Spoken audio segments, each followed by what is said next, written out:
ಶ್ರೀ ಗುರುಭ್ಯೋ ನಮಃ. ಹರಿ ಓಂ. ವರಮಹಾಲಕ್ಷ್ಮಿಯ ಪೂಜೆಯ ವಿಧಾನ ಹೇಗೆ ಮಾಡಬೇಕು ಎಂಬುದರ ಬಗ್ಗೆ ಸಂಕ್ಷಿಪ್ತವಾಗಿ ಒಂದು ಪೂಜೆಯ ವಿಧಾನವನ್ನು ಹೇಳುತ್ತೇವೆ. ಮೊದಲಿಗೆ ನಿಮ್ಮ ಕುಲಸ್ವಾಮಿಯ ಪ್ರಾರ್ಥನೆಯನ್ನು ಮಾಡಿಕೊಳ್ಳಿ, ಹಾಗೂ ಗುರುಗಳ ಪ್ರಾರ್ಥನೆಯನ್ನು ಮಾಡಿಕೊಳ್ಳಿ, ಗಣಪತಿಯ ಸ್ಮರಣೆಯನ್ನು ಮಾಡಿಕೊಳ್ಳಿ. ಆಮೇಲೆ ಕೇಶವಾಯ ನಮಃ, ನಾರಾಯಣಾಯ ನಮಃ, ಮಾಧವಾಯ ನಮಃ, ಗೋವಿಂದಾಯ ನಮಃ ಅಂತ ಹೇಳ್ತಾ ಕಣ್ಣಿಗೆ ನೀರನ್ನು ಹಚ್ಚಿಕೊಳ್ಳಿ. ಲೌಕಿಕ ಪ್ರಾಣಾನಾಯಮ್ಯ ಅಂತ ಹೇಳ್ತಾ ಸಂಕಲ್ಪ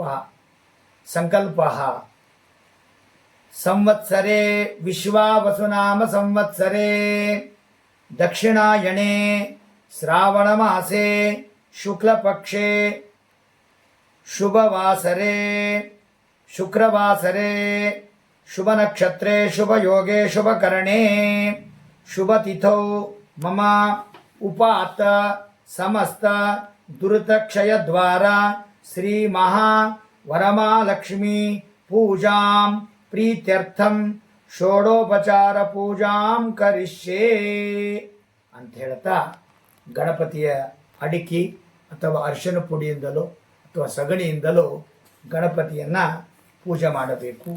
ಗಣಪತಿಗೆ ಪ್ರಾರ್ಥನೆಯನ್ನು ಮಾಡಿ ಕಲಶದ ಪೂಜಾ ಮಾಡಬೇಕು.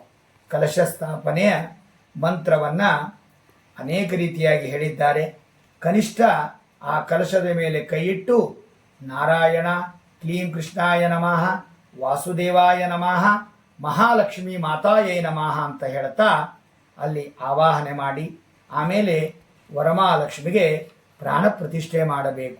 ಆವಾಹಿತೋ ಭವ, ಸ್ಥಾಪಿತಾ ಭವ, ಸುಪ್ರಸನ್ನ ವರದಾ ಭವ, ವರದಾ ಭವ, ಅವಕುಂಠಿತಾ ಭವ, ಅಭಯಾ ಭವ, ಸ್ಥಿರಾಸನಂ ಸ್ವೀಕೃತಾ ಭವ, ವರದ ಹಸ್ತದೇಹಿ ಭವ ಕುರು ಕುರು ಪ್ರಸೀದ ಪ್ರಸೀದ ಅಂತ ಈ ರೀತಿಯಾಗಿ ಆ ದೇವಿಯನ್ನು ಆರಾಧನೆ ಮಾಡಿಕೊಳ್ಳಬೇಕು.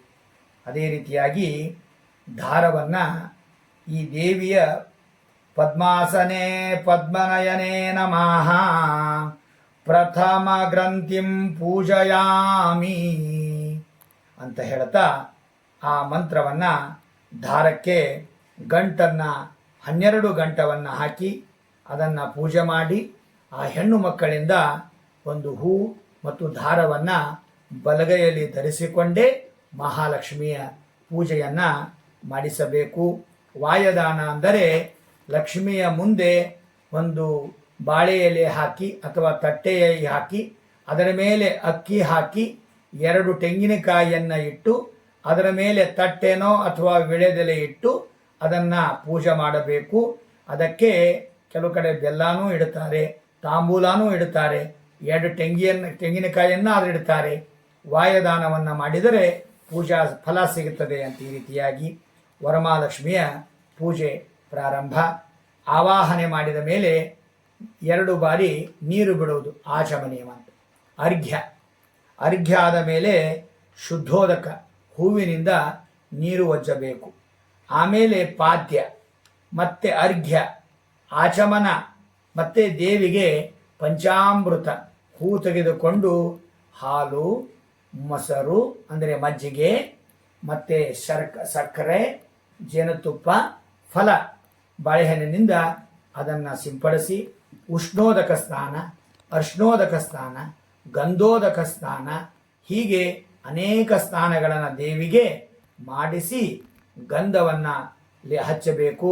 ಅರಿಶಿಣ ಕುಂಕುಮವನ್ನು ಹಚ್ಚಿ ಅನೇಕ ವಿಧವಾದ ಬಿಲ್ವಪತ್ರೆ, ಪುಷ್ಪ, ಅನೇಕ ದೇವಿಯ ಕುಂಕುಮಾರ್ಚನೆ ಮಾಡಬೇಕು. ಮತ್ತು ನಾಮಪೂಜೆ ಅಂತ ಮಾಡಬೇಕು. ಹೀಗೆ ಪೂಜೆಯನ್ನು ಮಾಡಿ ಅಲಂಕಾರವನ್ನಾಗಿ ಮಾಡಿ ಆಮೇಲೆ ಧೂಪ ಉದ್ದಿನ ಕಡ್ಡಿಯನ್ನು ಬೆಳಗಿ ನಮ್ಮ ತಾಯಿಗೆ ನೀಲಾಂಜನದ ದೀಪವನ್ನು ಹಚ್ಚಿ ಆಮೇಲೆ ನೈವೇದ್ಯ ಮಾಡಬೇಕು. ನೈವೇದ್ಯ ಮಾಡಿ ಆರತಿ, ಮಂಗಳಾರತಿ, ಕರ್ಪೂರ ಆರತಿ, ಹೀಗೆ ತಾಂಬೂಲವನ್ನು ಕೊಡಬೇಕು. ಮತ್ತು ಅಕ್ಷತೆ ಕಾಳನ್ನು ಹಾಕಿ ಪ್ರದಕ್ಷಿಣೆ ಹಾಕಬೇಕು. ಪ್ರದಕ್ಷಿಣೆ ಹಾಕಿ ನಮಸ್ಕಾರ ಮಾಡಿ ಪ್ರಾರ್ಥನೆಯನ್ನು ಮಾಡಿಕೊಳ್ಳಬೇಕು. ನಮಸ್ಕಾರ ಮಾಡಿ ಪ್ರಾರ್ಥನೆಯನ್ನು ಮಾಡಿ ಕೊನೆಯ ಪ್ರಾರ್ಥನೆ ಇದನ್ನು ಎಲ್ಲರೂ ಕೂಡ ಹೇಳಲೇಬೇಕು. ಪದ್ಮಾಸನೆ ಪದ್ಮನಯನೆ ಸರ್ವಲೋಕಪೂಜಿತೆ ಹರಿಪ್ರಿಯೇ ದೇವಿ ನಾರಾಯಣಿ ಸುಪ್ರೀತಾ ಭವ ಸರ್ವದಾ